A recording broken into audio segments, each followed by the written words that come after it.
Am I alive? I'm alive. I'm so alive. Whoa, I'm so alive. How does that go? I'm so alive. Pearl Jam. I could never like them. I mean, it's like, well, they got some good songs, yeah, I guess. I mean, but it's too bad that Eddie Vedder had to sing them. I mean, it's just that yodeling. I can't get it. I guess there's some yodeling that I can handle if there's like a little bit of humor to it, maybe, or something. I don't fucking know. Yodeling is so gay. I can't think of any songs that have yodeling where I'm actually like down, where I'm just like all in, like I'm down, you know. Like I'm trying to think if there's any yodeling that I can just hang with. I mean, because yodeling is just in itself. I mean, it's just to yodel is to just be fake in my eyes. It's like you're yodeling, then you're just a big phony. I mean, I don't know why you'd want to yodel because it just sounds fake. It is fake. Because I mean, basically what you're doing is you're like, I want to sound mad. I'm gonna yodel my song. I'm so mad. It's like, dude, you're not really that mad. You're just making your voice sound like that so you sound mad. I'm so mad. Yodel. I'm black Aaron. I'm so alive. It's like, stop trying to like fucking make it sound more mad or something, whatever it is. I'm gonna yodel my song because I'm so mad. I wish this guy would shut up with the drill gun. What are you doing? Stop drilling things. I'm trying to do a show. I'm so mad. I'm so alive. Yodeling's gay. I'm sorry. I mean, if you like yodeling, whatever. To each his own. To each his own bone and to each his own home with the garden gnome and fucking every road to Rome leads you to Rome. Every Rome you rode Rome leads you back to Rome. Home. Rome is your home. This whole place is Rome. You could roam the whole place and it leads you back to Rome because the whole place is Rome. Rome is your home. To each his own Rome. To each his own home to roam home to each his own bone, to each his own home with the cookie cutter garden in a cookie cutter garden gnome. To each his own bone. Throw me a rope, throw me a bone, throw me a cookie cutter home with the garden gnome. To each his own bone to pick with one another. To each his own mother and father and brother. To each his own sister. To each his own bone and home in the cookie cutter home with the cookie cutter garden, the cookie cutter garden gnome. To each his own crown. We all can be kings and queens, every one of us. That way, there's no one person who's more important than the other. We're all equally important. Unless you want to be submissive and just downgrade your status. I'm going to be a plebe. I want to be a plebe when I grow up. I want to be a big plebeian. I want to be one of the plebes. Can I be a plebe? I want to be a peasant. I want to be a plebe. Please let me be a plebe. I'm so mad.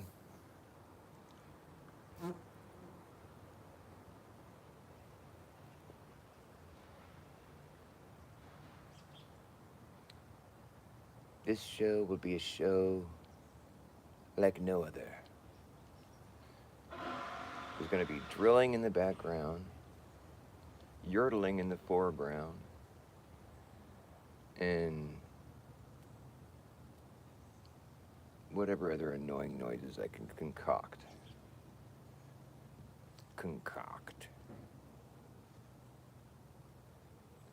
I'm so mad.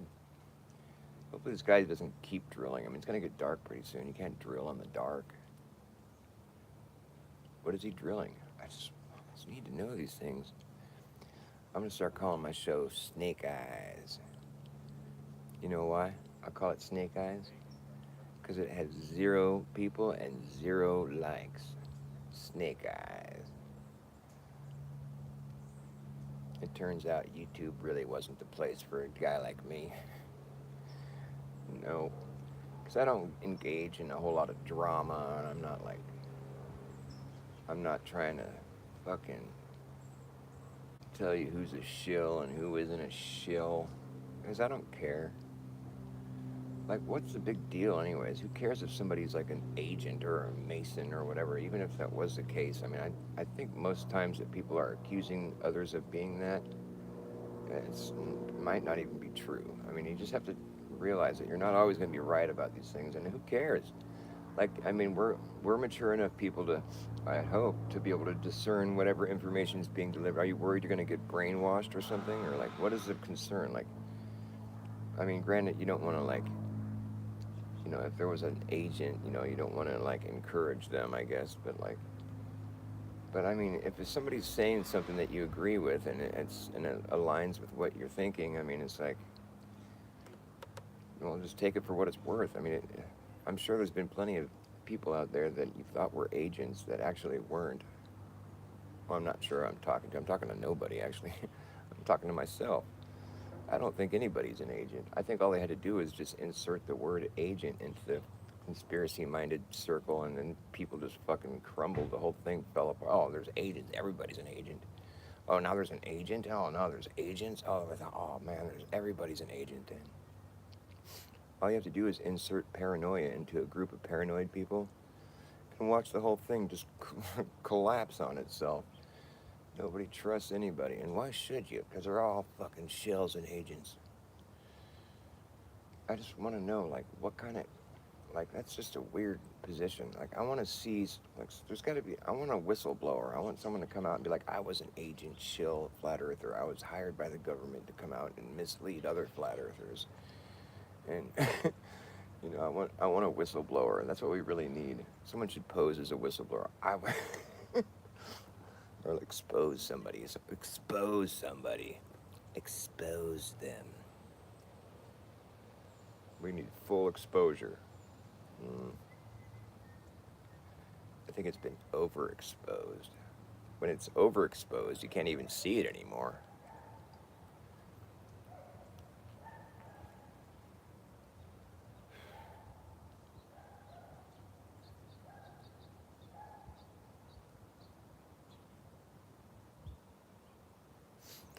Yep.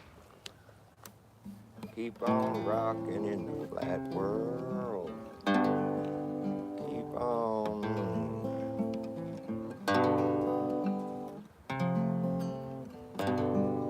rocking in marine world, Africa, USA. It's just a mile away.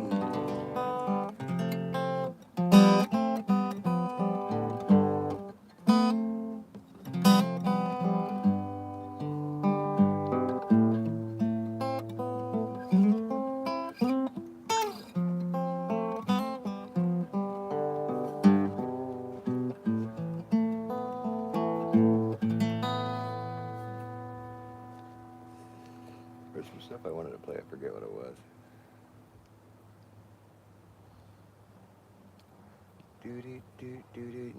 Do.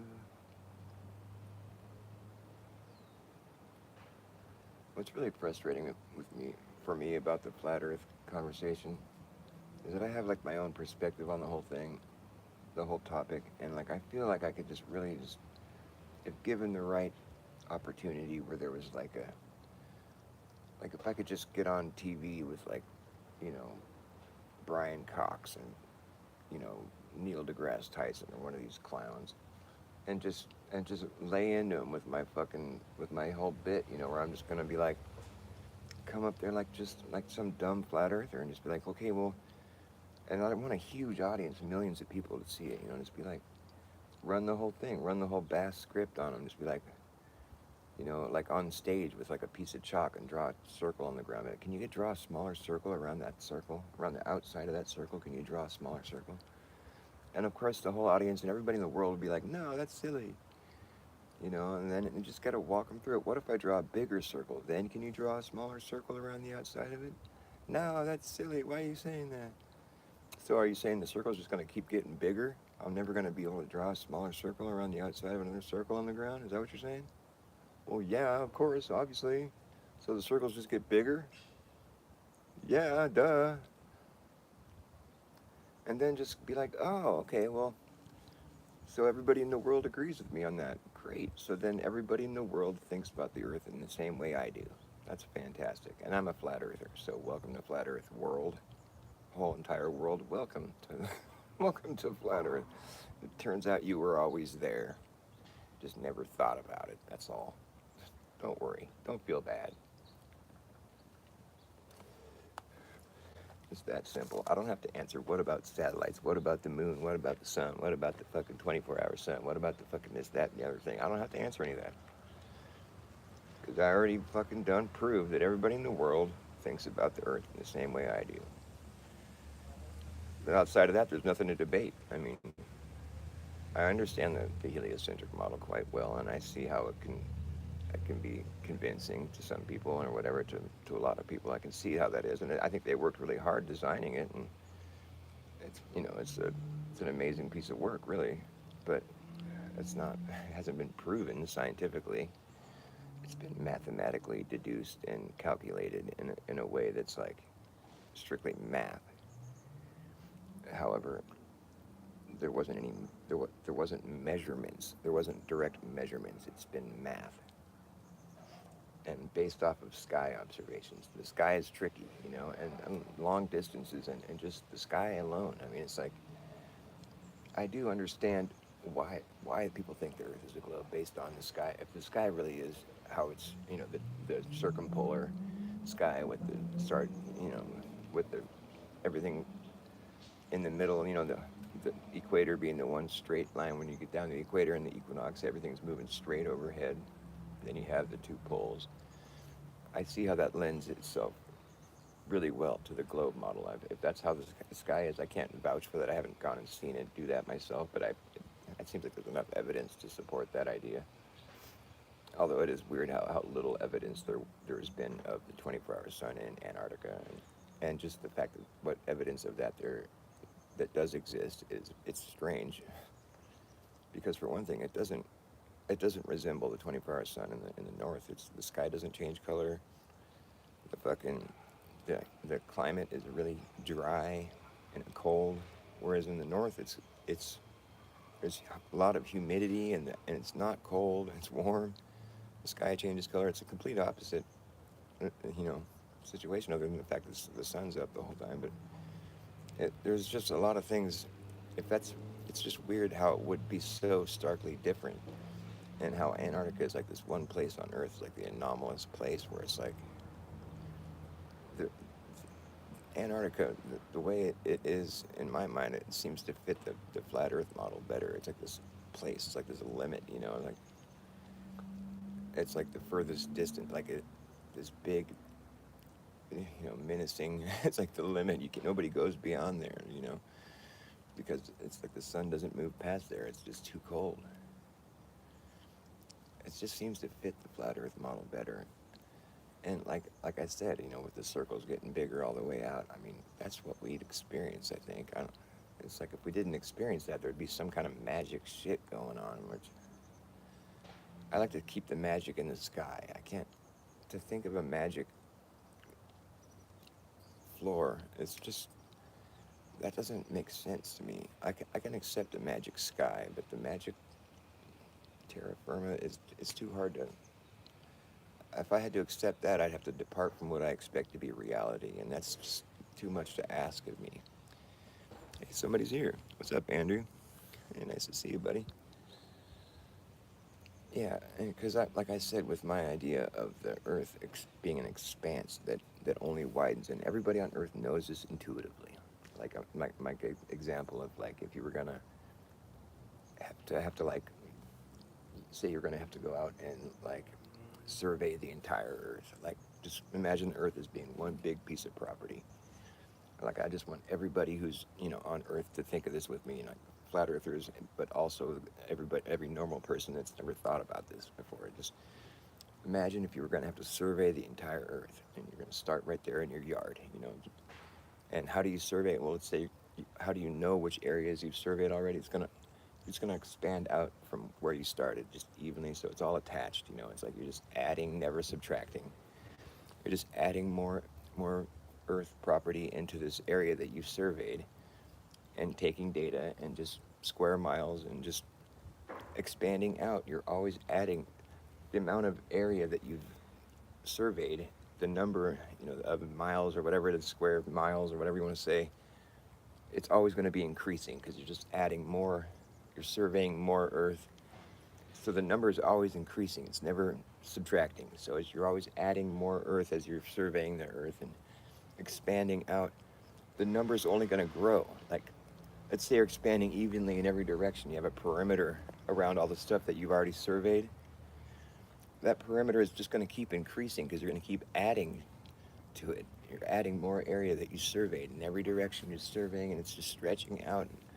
The perimeter around all the area that you surveyed, it's only going to increase because you just keep adding to it. You can't subtract.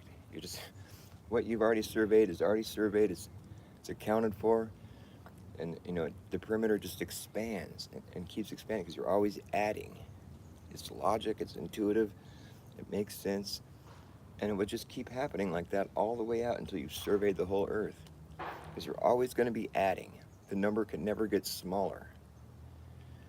It can't, because the places that you've surveyed are all accounted for within this perimeter. That perimeter can never get smaller. It can only increase, because you're going to be adding until you run out of places to add. So that perimeter around all the stuff that you've been surveying it never can get smaller, because all the stuff that you surveyed already is within it.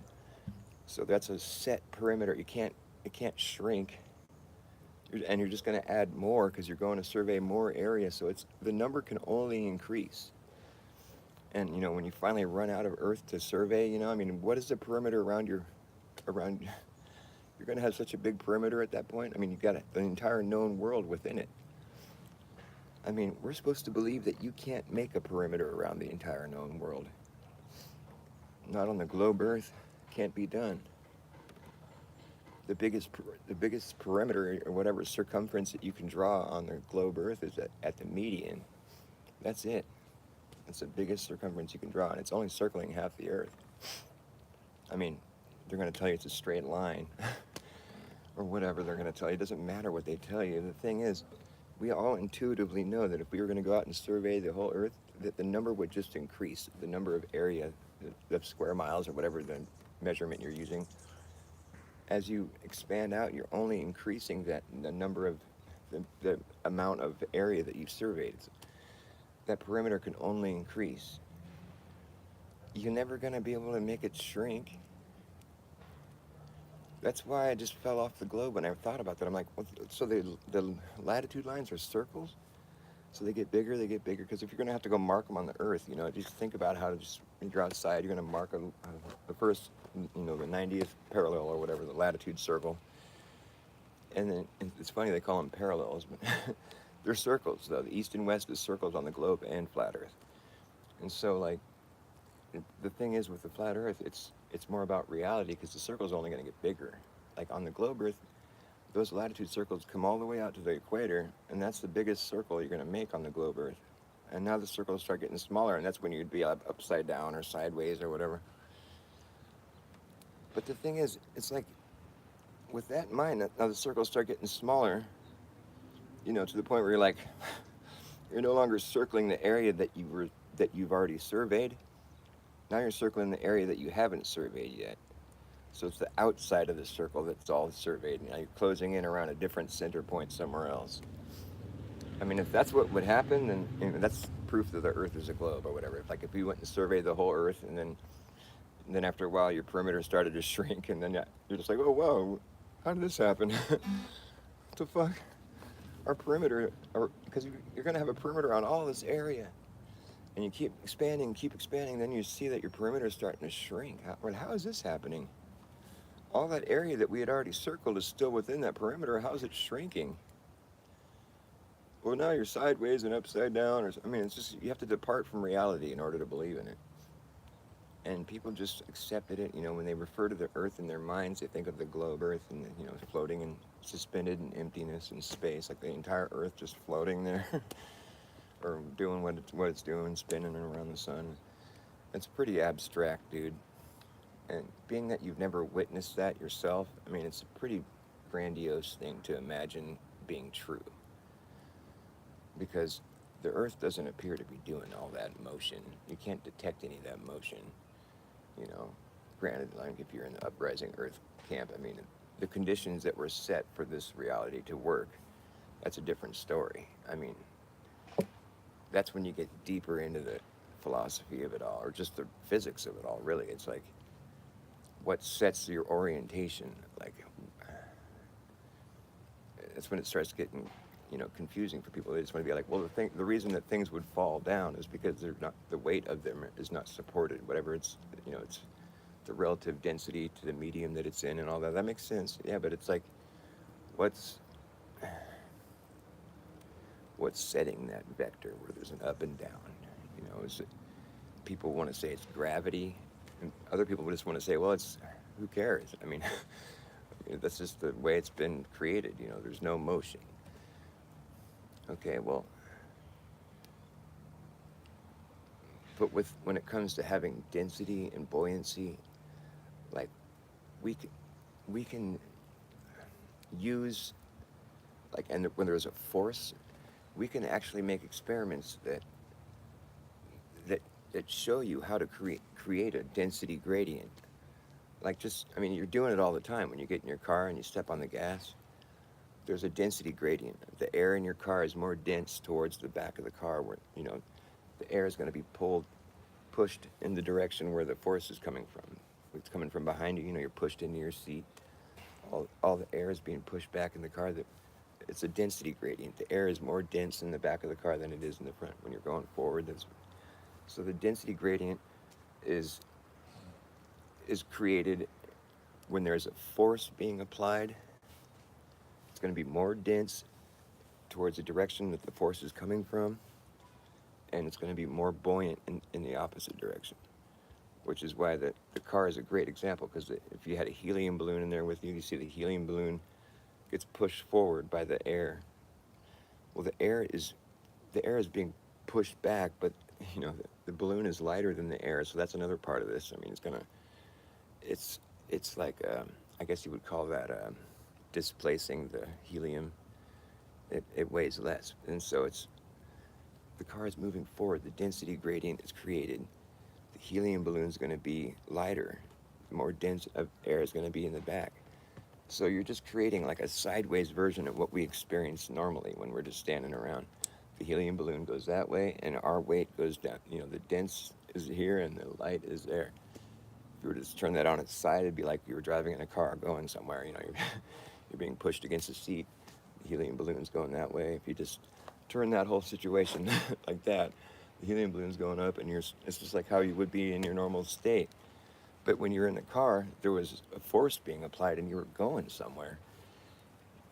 Based on the frame of reference. Like, that's the thing with the whole Earth is the frame of reference here. So people, that's where they don't jump on with this. They're like, oh, what do you mean? What about the clouds and the planes? And it's like we're talking the whole entire density gradient, which is like from here to there. It's like the whole entire enclosed system. To create a density gradient, you can do that by using a force. And that's just like, it's pretty basic. Once I finally realized what we're talking about here, I'm like, oh, I see. So the conditions that have been set for this situation that we're existing in, there would have had to have been, to create a density gradient. How do you do that? Well, you add a force, and the density gradient is going to be the most dense where the force is coming from, here on the ground. This is where the most dense things are going to be, and the most buoyant things are going to be further up. There's a density gradient that's been created here, and it's because of a force that's coming from underneath us. That's what we know about physics. It's called normal force. It's so normal, it's so regular, it's the thing that we all come to rely on. It's what gives us our weight. I mean, granted, we don't feel like we're flying up, whatever, compared to what? I mean, we don't see outside this frame of reference, so it's pretty irrelevant. But that's what sets the conditions here. I mean, there's not a downward force. that was the case, we'd be pressed against the ceiling. You know, it'd be a whole different, be a whole different reality. I mean, it does look like there's things being forced down when they fall off of a high thing or whatever, when things are falling, free fall. But it's just interesting how you could have, uh, man-made technology that, like the accelerometer, that can show you when it's in free fall, it's in its natural state. It's not being affected by any force. It shows zero. I had someone try to debunk that whole thing. They're like, well, no, it's only going to show zero when it finally reaches terminal velocity. And it's like, well, no, it's still going to stay zero when it's like the terminal velocity just has to do with the resistance from the atmosphere or the environment that it's in. I mean, that's because you can't move any faster at a certain point. You know, it's like the resistance from the air that you're falling through. You reach a point where it's like it evens out, where you can't fall any faster because of that. I mean, if the air was removed, then you'd fall faster or whatever. I mean, I'm assuming that's how it works. That's what it seems like to me. So it's like terminal velocity is just, that's more about like a mediation of, or like a,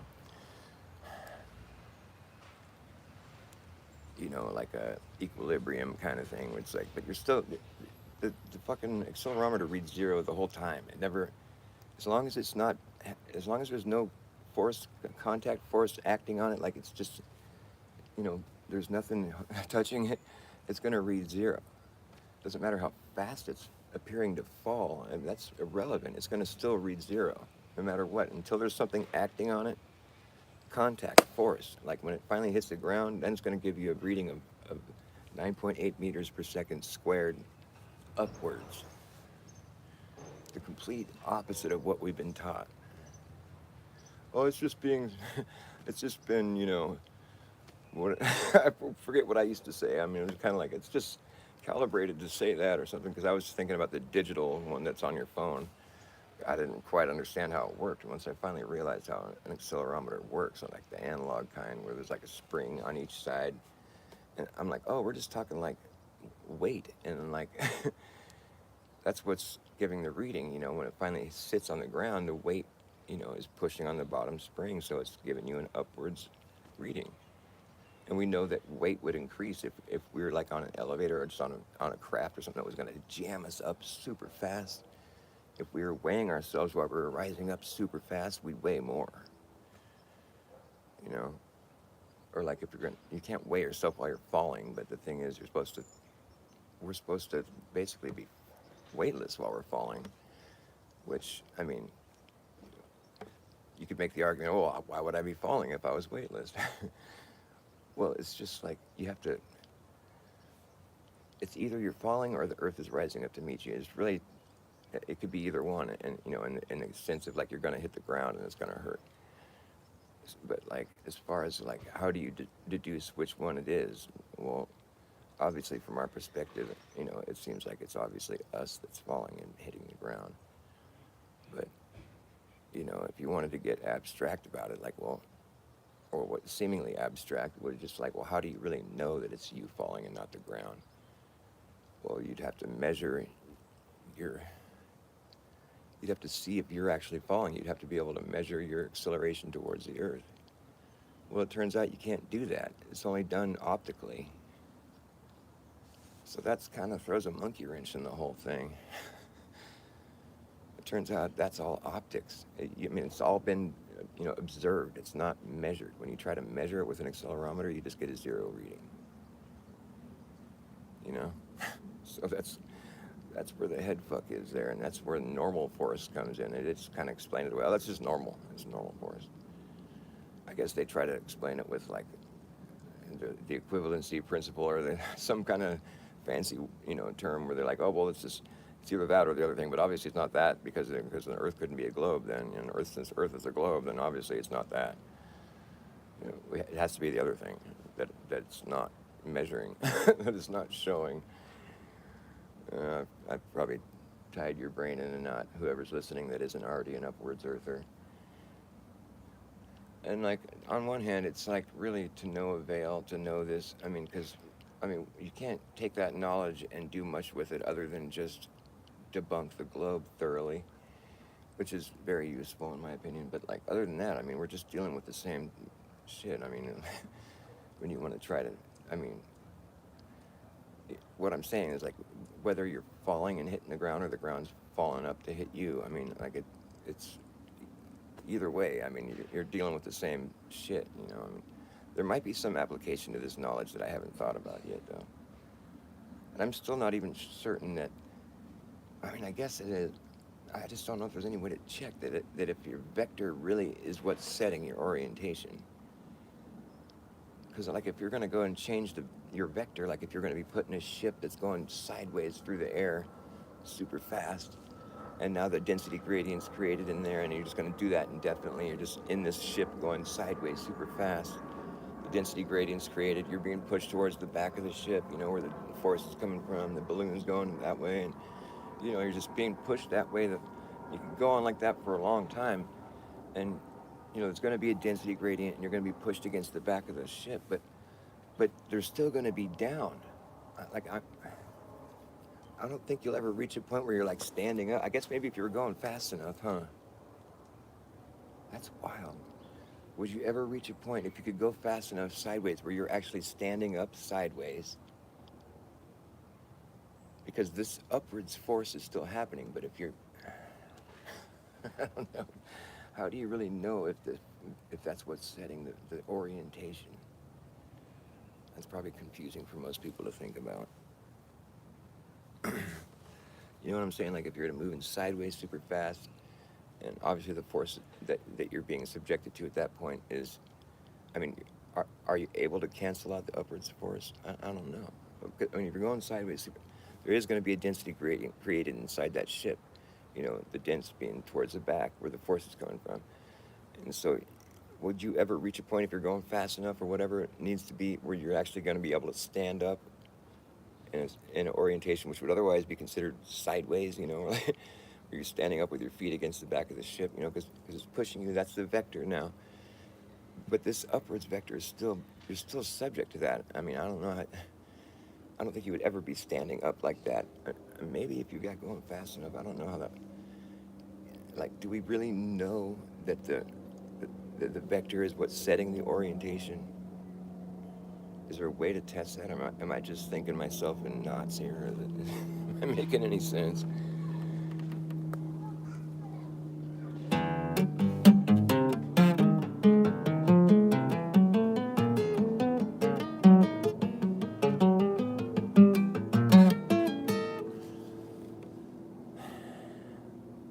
I want to bring that up with some of these upwards guys. And it's weird with the upwards Earth. There's been a lot of like turmoil and like, I mean, naturally, because it's a really like, it's considered to be like this crazy idea, you know. But which is funny because the evidence that we bring forward is pretty much impossible to debunk. It's just that the implications are so extreme that it's just it gets just disregarded or, you know, as being crazy, because how could this whole place be moving up that fast? You know, but like we don't have any way of I mean, outside of this frame, you know, in comparison to what? I mean, we don't know what's beyond this frame of reference or whatever. I mean, I guess there would have to be something that we'd be moving in comparison. I mean, you know what I mean? It's like, what?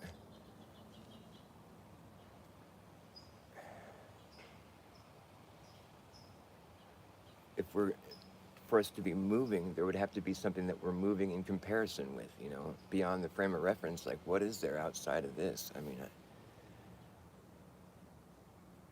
if it's nothing, I mean, you know, or whatever, like, it's just the conditions that have been set. Like, is it really moving? I mean, is there a place that will reach eventually, or, you know, after millions and billions of years? It almost starts to seem like a video game or something.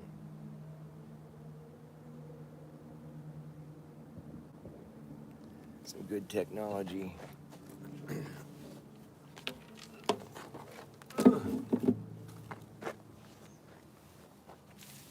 It's a mind fuck, isn't it? It's just so weird. And it's frustrating with the the topic of the vector and everything, because like once you start to realize that it actually has some merit, like whenever I hear flat earthers talking about the fucking, the whole like theory of like everything being held in place the way it is, like the orientation being set by by the electromagnetic forces that are at play, but it's like we're not magnets. I mean, just to think that it's the polarization that's causing. I guess it's what is it that's what do they try to say? It's what is the word that Wits would always use? It's like it says everything is electrostatics. He's trying to say it's electrostatics that's causing us to be just setting the orientation, and I think there's some merit to that, in the sense that it's like we can see when there's like a charge, like when the lightning strikes, your hair will stand up, and there's incidents, and people can use the Van de Graaff generator to make things that would otherwise not float, and so there is some merit to that discussion, but it's obviously, in my opinion, it's not. What you're doing is you're just manipulating. You're manipulating that, but it's still subject to the upwards vector. It's not like.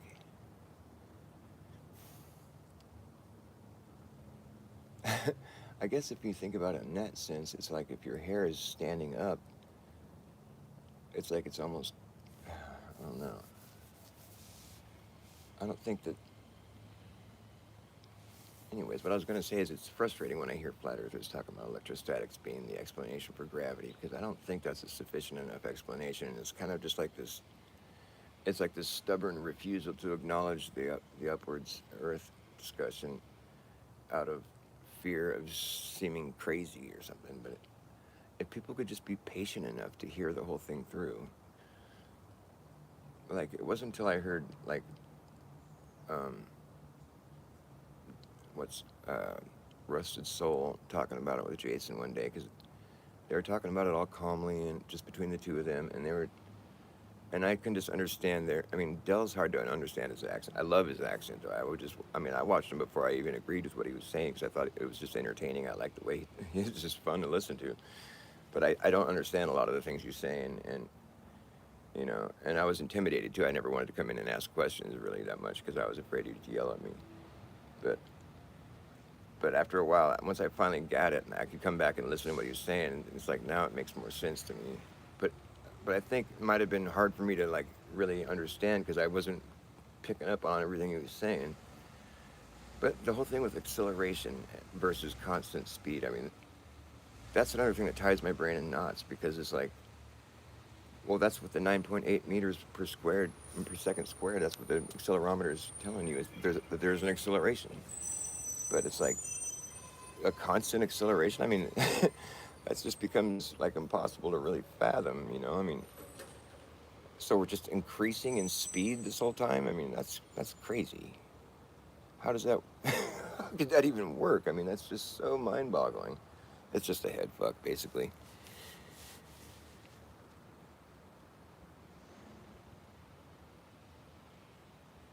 Yeah, right on. Yeah, Dell is awesome. I like him.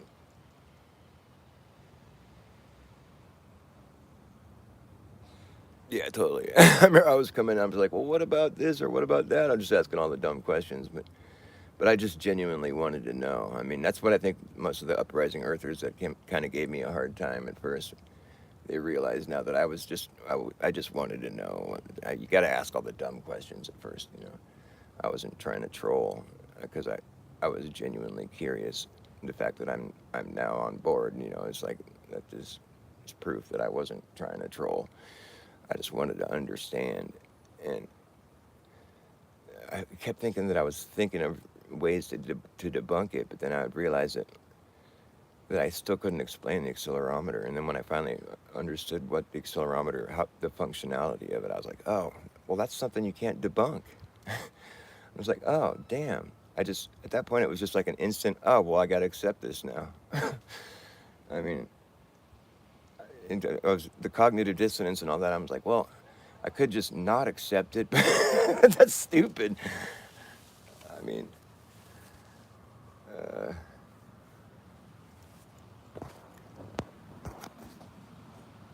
it's just like something you can't argue with once you finally see it.